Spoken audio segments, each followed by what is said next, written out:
I am Brittany Ballentine, and I attend University of Maryland, Baltimore.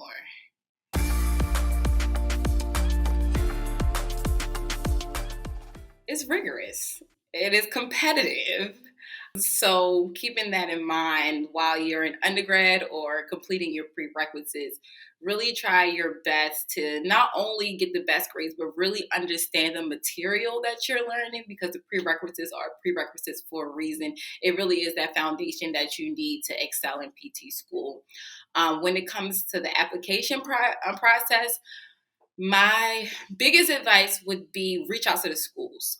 They are looking at so many different names, so many different applications, and it'll be helpful for you to allow them to put a face to the name. For me, I knew from the beginning that I wanted University of Maryland, Baltimore. So I want to say a year and a half before applying, I was at the school knocking on the door, like, what do I need? Here's my transcripts. Tell me what I can do to be the best applicant that I can be. And it really did help when applying here and getting here.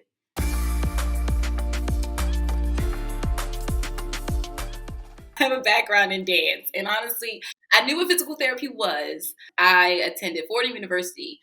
Well, they have a Bachelor of Fine Arts program with the Ailey School where you can train under Alvin Ailey American Dance Theater.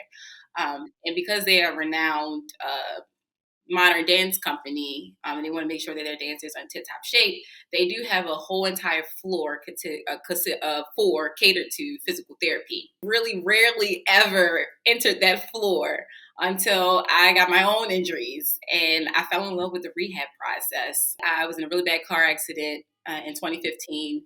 I broke both of my hips, my scapula, my occipital condyle, my jaw, like coccyx bone. Like I did a number on myself, and it was really that rehab process. I was able to go back to school, finish on time. I felt like I came back into the dance world stronger than I was before my injury.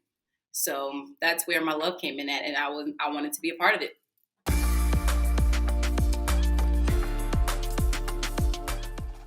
We're finally getting to that point where we're going to start clinicals.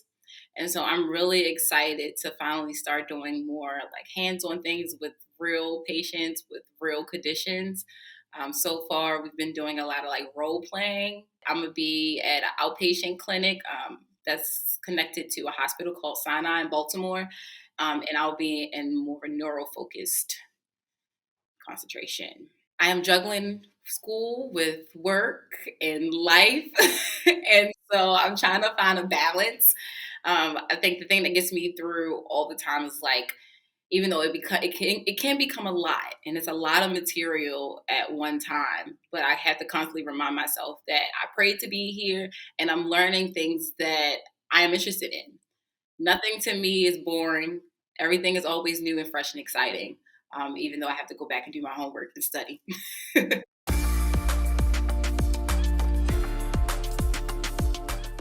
Currently, we have 70 students in my class, and 11 of them are people of color. That is the highest that they've had in history. The class before us, I believe, is maybe only 4 or 5 people of color. They're really pushing this initiative to be diverse and have people of all different backgrounds, not just when it comes to race, when it comes to age, when it comes to religion. And I really appreciate that about this program because when we start to get into the working world, we're not going to see people that are just like us. We have to work with people that have come from all different backgrounds. That is different. You may have different mindsets and you may have different beliefs, but we are helping to improve their physical, functional being. So I'm really happy for the program and that diversity shift that they're making. Currently, I am working on my own community project called Built by Brit. BUILD is an acronym. It stands for Building Up Individuals Over a Lifetime. I am hosting free fitness classes in a community farm. And it's like 45 minutes of just moving. I'm trying to get people of all ages, not just people that are my age, but really 50 plus, especially since I know that I'm going into physical therapy. So that is my niche. Like, I'm not just a personal trainer, I'm also one that's trying to learn the PT side, the rehab side. My motto is, if you don't use it, you'll lose it. So I've been trying to get as many people out as possible. And again, by word of mouth, we've grown. I started off maybe like 5 people, now about like 20. And I'm gonna keep going. So that's one extracurricular activity that I'm doing, and it's something of my own. How do you juggle all the material you're learning with also if you're working, and also still wanting to have self care?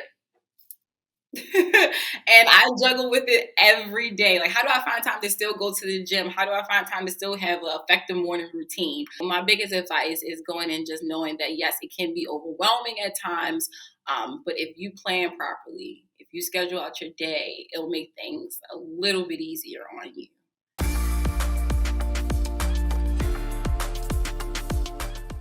We've been talking a lot about like PT. We don't really like administer medication or like give out referrals for imaging. I don't think we learn enough about medications really to give medications, but to definitely refer imaging, I think is the big thing. And that's where I really would love to see PT go towards, because we do spend a lot of time with the body and we can't really see what's going on. PT right now is like it's direct access, but if we need imaging, we would still have to go to a physician to do so. That would be really helpful for us.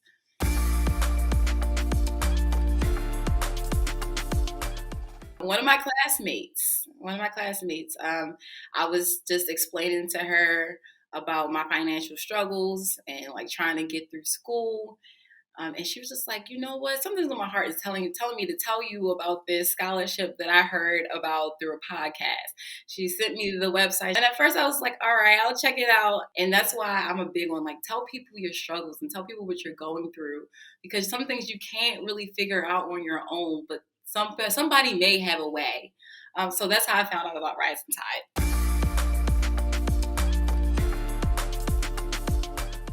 To bring myself to the table and just know that you're unique in your own way. Like, I know that a lot of people apply. I know we all have our thing and our it. Just show up and be yourself. People can sort of kind of sense when you're holding back or not being 100% authentic. I'm really excited that I was able to be. I was able to speak up and tell my story and tell my truth.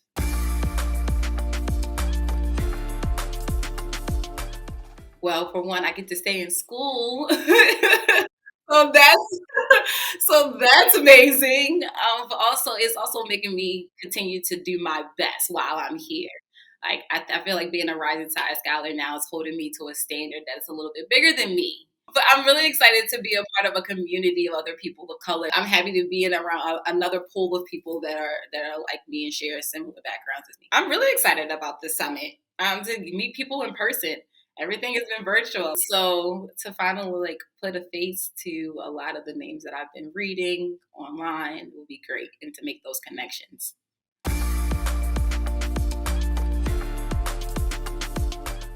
If I can touch one soul or impact one person, I feel like I've already done enough.